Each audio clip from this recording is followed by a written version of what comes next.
Alam nyo ba, sa kasagsagang ng Philippine-American War, may isang pangalan na naging alamat at kinatakutan ng mga sundalong Amerikano.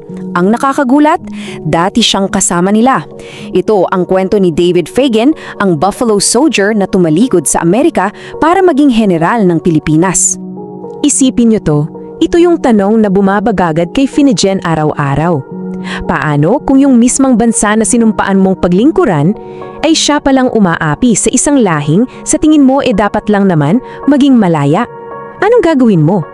Mananatili ka ba sa tungkulin o susundin mo ang iyong konsensya? Okay, simulan natin sa umpisa. Si David Fagan, isa siyang African-American na sundalo. Part siya ng tinatawag na Buffalo Soldiers. Dumating siya dito sa Pilipinas noong 1899 kasama ng hukbong Amerikano. Ang misyon daw nila, palayain ang Pilipinas mula sa Espanya. Pero iba ang nangyari. At dito na nagsimula yung conflict sa isip niya. Kasi habang sinisigaw ng Amerika na dala nila ang kalayaan, ang realidad para sa kanya at sa mga kapwa niyang African-American soldiers ay matinding diskriminasyon. Naranasan nila to sa kamay mismo ng mga puting opisyal nila. So nakita niya, teka, yung hirap na dinaranas ng mga Pilipino, parang hirap din namin sa Amerika. At dahil sa pagkakamulat na yan, gumawa si Fagan ng isang desisyon na, babaguhin ang lahat. So isang gabi, November 17, 1899, tumakas si Fagan. Pero hindi ito yung simpleng pagtakas lang ha. Ito ay isang statement, isang pagpili ng panig. Agad niyang hinahanap yung mga revolusyonaryong Pilipino para sabihing, gusto kong sumanib sa inyo, sa laban ninyo. At alam nyo, hindi siya itinuring na iba. Bagkos malugod siyang tinanggap sa kampo ni General Jose Alejandrino. Nakita agad ng mga Pilipino yung halaga niya. Dahil galing siya sa US Army, alam niya yung mga taktika, yung mga galaw nila. Kaya naman, boom, agad-agad, binigyan siya ng ranggong kapitan. Dito na talaga nagiging interesante ang lahat. Kasi hindi lang siya naging ordinaryong sundalo. Nagsimula siyang bumuo ng sarili niyang alamat, pero sa panig na ng mga Pilipino. Tingnan niyo yung bilis ng pag-angat niya. Wala pang isang taon simula nung tumakas siya, mula sa pagiging kapitan, general na siya. Isipin mo yun, isang African-American na dating sundalo ng US, ngayon isa ng general ng revolusyonaryong hukbo ng Pilipinas. Grabe! At bilang General Fagan, ginamit niya lahat ng natutunan niya sa US Army laban mismo sa kanila. Naging kilala siya sa mga matagumpay na ambus at guerrilla tactics niya sa Nueva Ecija at sa buong Central Luzon. Talagang naging tinik siya sa lalamunan ng mga Amerikano. Sa sobrang galing at sa tindi ng takot na idinulot niya, binansagan siya ng mga dati niyang kasamahan na The Black Devil. Ang pangalan na yan, simbolo yan ng frustration ng Amerika sa kanya.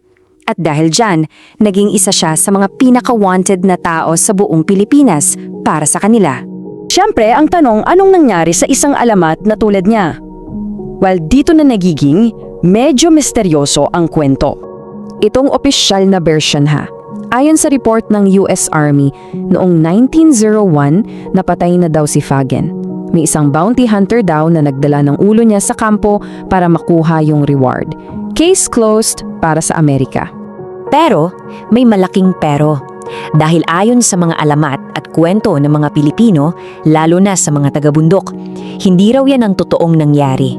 Sabi sa mga kwento bayan, hindi raw nahuli si General Fagan. Nakatakas siya, nagtago sa kabundukan at doon nakapag-asawa siya ng isang Pilipina at namuhay ng payapa hanggang sa kanyang pagtanda.